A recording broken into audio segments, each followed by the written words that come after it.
মানে অলপ আগত কলো মই টকা পইচা এনেকুৱা ফেলাব পৰা নাই মই টকা পইচা নাই যেটো অপজিশনৰ এমচিএলএ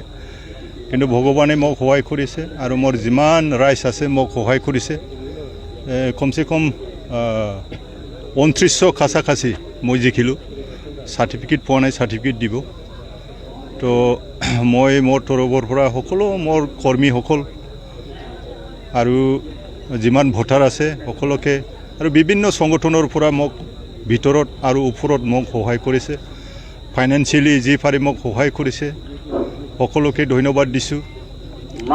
আৰু লগতে আমাৰ আগ্ৰামা মহিলাৰী ছাৰ তেখেতক বহুত মনৰ পৰা মই ধন্যবাদ দিছোঁ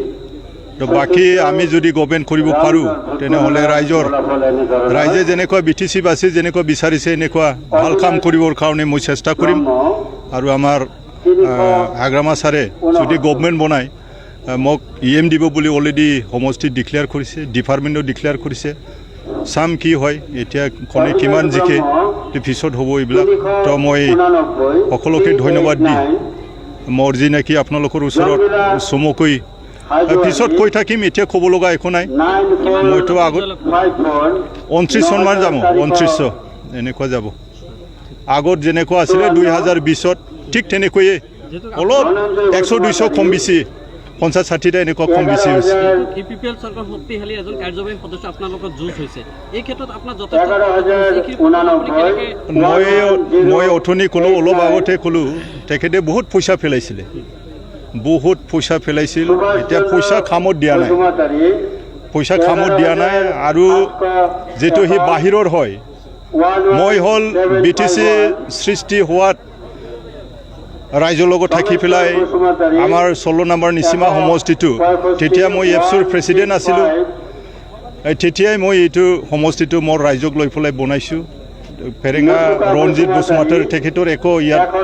অৰিহণা নাই তো ৰাইজে বুজিছে তো সকলোকে ৰাইজক ধন্যবাদ দিছোঁ মই কেম্পেইনিংৰ সময়ত আপোনাৰ দলীয় সমৰ্থকৰ লগত কিন্তু মাৰপিটৰ ঘটনা সংঘটিত হৈছিল মাৰপিট তো মই যদি অৰ্ডাৰ দিলোঁ হয় বহুত মানুহ মৰিলোঁ হয় যেতিয়াই শুনিছোঁ তেতিয়াই মই প্ৰশাসনৰ লগত মানে যোগাযোগ কৰিছোঁ ডিচি এছপি ডাঙৰীয়া আমাৰ এছডিপিঅ অচি ডাঙৰীয়া ইহঁতৰ লগত মই পুৰা যোগাযোগ আৰু ৰিটাৰ্ণিং অফিচাৰ লগত যোগাযোগ কৰিছোঁ মই যোগাযোগ কৰি পেলাই সিহঁতেও যিমান পাৰে মানে প্ৰশাসন হিচাপে বহুত মানে শান্ত আনাৰ কাৰণে কাম কৰিছে আৰু ময়ো প্ৰশাসনক মানে হেল্প কৰিছোঁ মই প্ৰশাসনক হেল্প কৰিছোঁ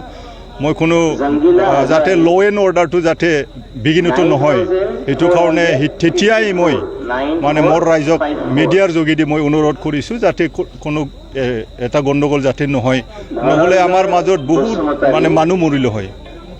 আমাৰ মানুহ পুৰা মোৰ পৰা অৰ্ডাৰ খুজিছিল যে আমি কি কৰিম আমিও এটেক কৰিম নেকি যে এটেক কৰি পেলাই কি হ'ব আমিহে মানে আমাৰ মাজতহে অশান্তি হ'ব আজি ইলেকশ্যন শেষ কোনে ৰিস্ক ল'ব বহুত মানুহ মৰিলে হয় সেইটো কাৰণে এইবিলাক আগৰ পৰা মই অশান্তিটো বিচৰা নাই শান্তিটোৱে বিচাৰিছোঁ তো এইটো কাৰণে আমাৰ এটা আঘাত হৈছিলে 3টা গাড়ী নষ্ট হৈছে 3টা গাড়ীটো যোৱাকালি ওলোৱা হ'ল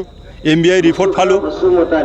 মুখলৈ আনিলোঁ বেংটলৰ পৰা মুখলৈ আনিলোঁ আৰু যি হস্পিটেলত আছিল তেখেতকো